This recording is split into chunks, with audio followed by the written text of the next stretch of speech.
Not missiles, but data breaches. An Iran-linked group claims it has mapped Mossad sites, tracked Israeli officials, even foiled an assassination plot, though none of it is verified.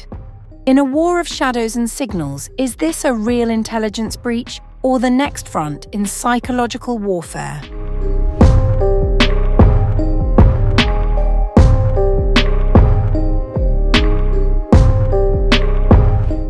An Iran-linked cyber group has claimed to expose what it describes as a wide-ranging Israeli intelligence operation, raising fresh concerns about a parallel cyber front in the ongoing conflict. The hacker group, identified as Handala, said its signals intelligence units detected multiple Israeli drone reconnaissance flights over Iranian territory through continuous data monitoring. In a statement, the group alleged that Israeli intelligence units were expanding surveillance networks across the region using advanced technologies to map sensitive targets. Handala also claimed, citing what it described as human sources within Unit Meitar, an Israeli-affiliated unit, that efforts were underway to update a database of key locations and individuals. The group further alleged it had disrupted a covert assassination plot, which it claimed was designed to trigger tensions between Iran and Pakistan. These claims remain unverified. In a parallel statement, the group escalated its claims, asserting deep penetration into Israeli intelligence networks. The videos and images you are now seeing are aerial footage captured by Hondala operatives of top-secret Mossad headquarters, the homes of Israeli Air Force pilots, residences of senior Iran desk officials within Mossad, homes of Shin Bet counterterrorism managers, as well as the travel routes and daily movements of senior Zionist security and military officials. According to the group, the material includes aerial surveillance of sensitive Israeli sites, including facilities linked to Mossad and Shin Bet, as well as movement patterns of senior officials. Handala claims the data was collected over months with assistance from local collaborators, presenting it as evidence of sustained intelligence access. These assertions have not been independently verified. The group also issued a direct warning, stating that any Israeli ceasefire violations in Lebanon, Yemen, or Iran would trigger what it described as decisive cyber operations. In an unusual move, Handala appealed to civilians facing economic hardship to contact the group through encrypted channels, suggesting an attempt to expand its human intelligence network. Cybersecurity analysts note that such claims, whether verified or not, reflect a growing trend of hybrid warfare, where cyber operations, psychological messaging, and intelligence narratives increasingly shape the battlefield.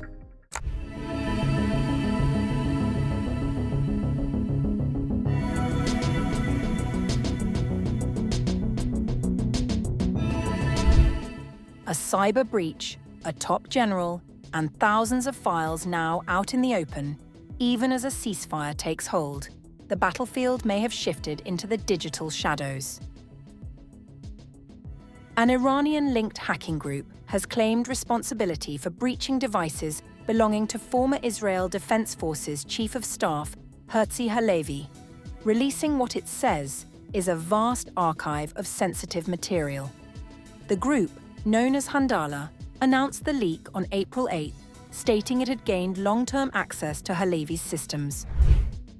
For years, silently and invisibly, been right inside the system of Halevi, and during that time collected more than 19,000 confidential images and videos from the most secret meetings. All your top-secret facilities, crisis rooms, maps, and even the tiniest details of your command centers have long been like an open book to us.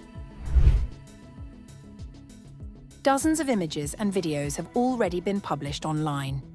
These appear to show Halevi during official duties, including visits to military bases, meetings with senior personnel, and operational briefings. Some footage also captures previously undisclosed engagements, including a meeting in Jordan with Major General Youssef Huneiti, as well as a visit to Qatar, where Halevi met former US Central Command Chief Michael Kurilla. The leak extends beyond official material. Personal images, including those from Halevi's private life, have also been released, alongside identification documents belonging to him and his wife. There has been no immediate response from Halevi or the Israeli military regarding the claims or the authenticity of the material. The group suggested that the release was intended not only to expose information, but also to send a broader message about vulnerability within Israel's military leadership.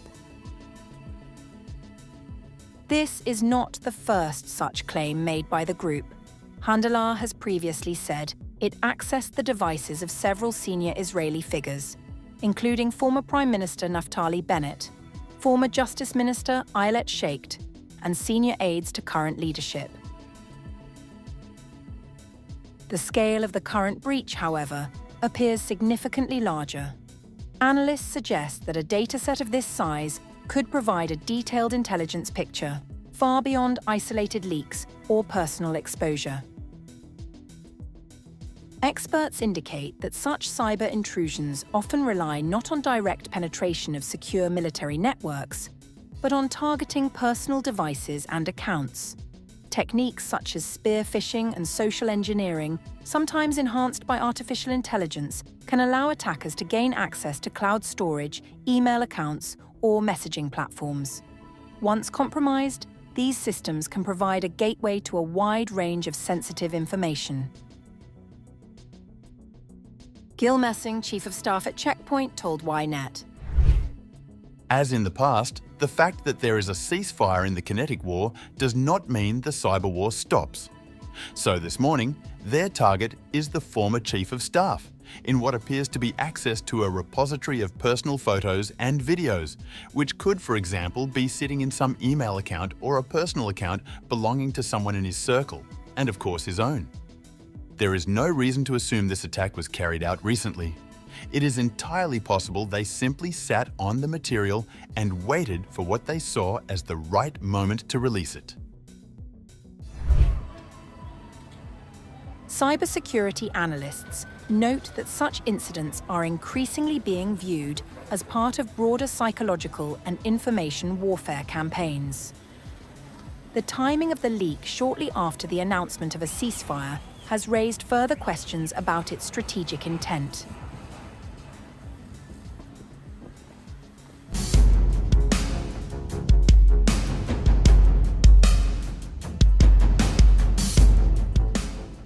Washington's cyber campaign against Tehran is no longer confined to disrupting servers or disabling missile systems. According to a former senior American military official, it is now being used as a tool to fracture Iran's ruling establishment from within. In an interview with the Jerusalem Post on March 1st, Lieutenant General Charles L. Moore Jr., a former top commander of US Cyber Command, described what he characterized as a coordinated information warfare effort aimed at accelerating regime change inside Iran. The strategy, he said, goes beyond targeting nuclear and missile capabilities.